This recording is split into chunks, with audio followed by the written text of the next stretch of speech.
kwenye vifungo ulivyofungwa lazima usikie kwanza, kwa sababu imani huja kwa kusikia na kusikia neno la Mungu. Sasa kama kanisa lako halina neno la Mungu, hauna muda wa kusikia, una muda wa kucheza, unaweza kukaitwa alafu ukaishia hapo tu. Mtu mmoja namsikia alikuwa mwenye dhambi sana, mwanamuziki, akaitwa kwenye kanisa la machezo na nini, kaitwa na Mungu kabisa vizuri, lakini kakuta neno hamna, kaishia kucheza. Sasa ametoka kule anacheza kwenye dance, ameingia kanisani lako kuna dance, akaanza kucheza, akaanza kuvaa uchi, mwisho wake imani yake ikafa, akarudi duniani.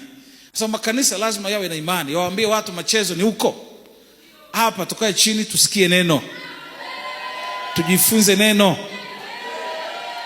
Ukae chini, kama unaitwa mchungaji, ni askofu, ni mtume, ni mkuu, una madaraka, kaa chini, jifunze neno kwanza. Haleluya. Ili upate nafasi ya kujaa imani. Neno ndio linajaza imani. Neno ndio linakufanya uwe tayari kufa kwa ajili ya imani. Kama imani ikiisha, yani ikipigwa risasi hapa unakimbia kama mbuzi. Ukipata shida tu kidogo unalalamika. Kwa hiyo imani ikiisha huwezi kuwa mchungaji. Mambo ya Mungu yanahitaji imani pase. Kwa hiyo ukikosa imani ni mchungaji, utakuwa unalalamika, utakuwa unalia, utaona ugumu.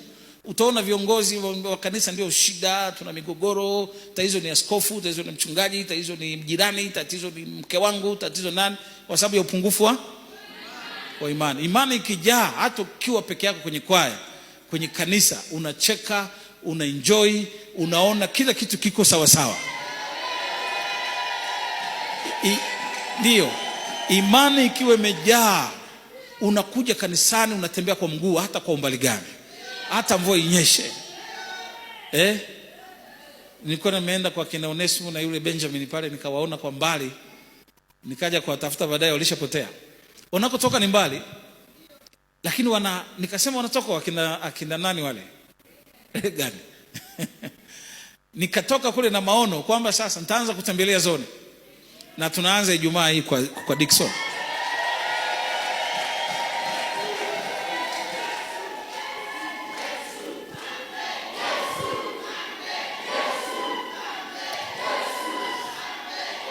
Amen. Baadaye nitakwenda Emau huko chini, nitaenda wapi, nitafika kwenu nyote.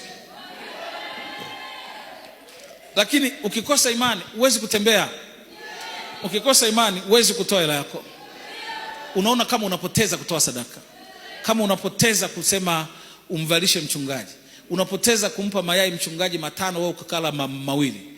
Utasikia mtu anasema unapoteza, tukaambiwa njoo kwenye seminar ulipe 20, unaona unapoteza. Nilikuwa nasikia kanisa moja wapo hapa la Kanani, kuna watu warudi nyuma ule ndani ya kanisa, wanasema mimi nitoe rangu niende kwenye seminar, si bora nikanua mbuzi. Hao walisharudi nyuma, wako ndani ya kanisa.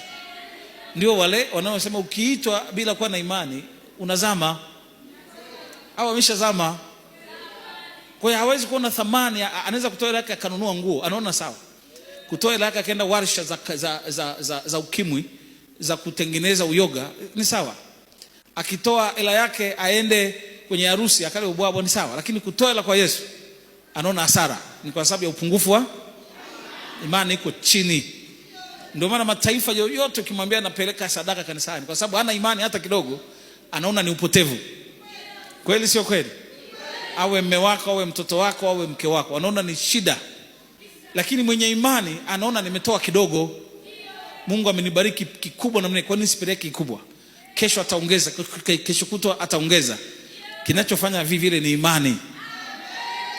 Kwa hiyo tofauti ya mchungaji na mchungaji, tofauti ya muumini na muumini, wanatenganishwa na imani. Kuna mtu ana imani kubwa, kuna mtu ana imani ndogo sana, ambayo ni tia maji, inabidi umshikilie kwa upendo. Kitu kidogo tu kinamkwaza. Msikia mtu mmoja anasema, baba mimi nimerudi nyuma kwa sababu nilikwazwa ndani ya kanisa. Nipata makwazo huku kwenye ongea na Bishop Robert. Nikarudi nyuma. Sasa ikawaje baada ya kunyuma? Yani nikapotea huko, nikaona aibu kurudi, nikaona sasa nimekaa ndani, mwisho hii Harvest TV ndio imeniamsha, nataka kuanza upya. Kanisa hili la Kanani liko wapi hapo?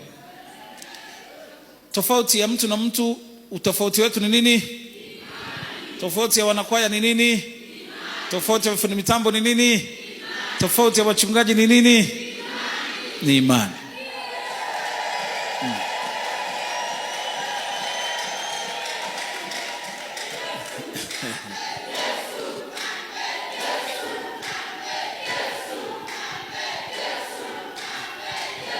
Amen. Kwa hiyo ukiona mtu anafanya mambo makubwa kuliko wewe, anaombea wengine wanapona kuliko wewe, ni tofauti ya imani tu. Wewe kiwango chako cha imani ni kidogo. Huyu Neema anafanya makubwa hayo, kiwango chake kiko juu. Kwa hiyo ukishindana naye unakuwa unapoteza muda tu. Utaweza kumshinda kwa sababu ya tofauti ya imani. Ukiona mwingine ananyanyuka hapa na pepea kitambaa na ruka ibada nzima amechangamka wakati wewe umesinzia, tofauti zetu ni imani tu.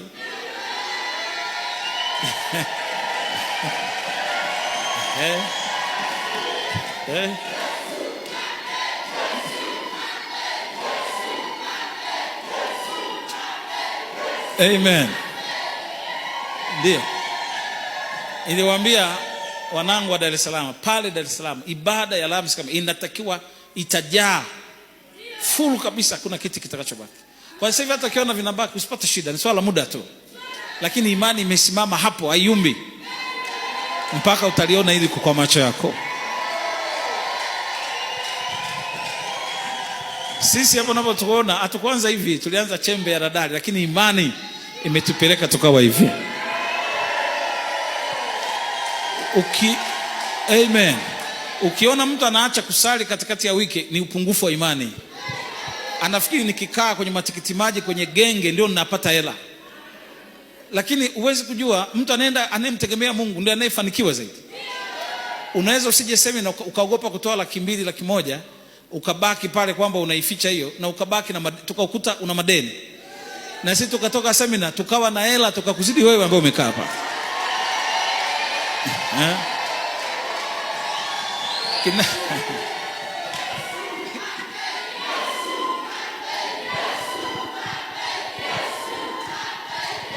Amen. Piga kelele, kinacholeta tofauti ni imani. Basi.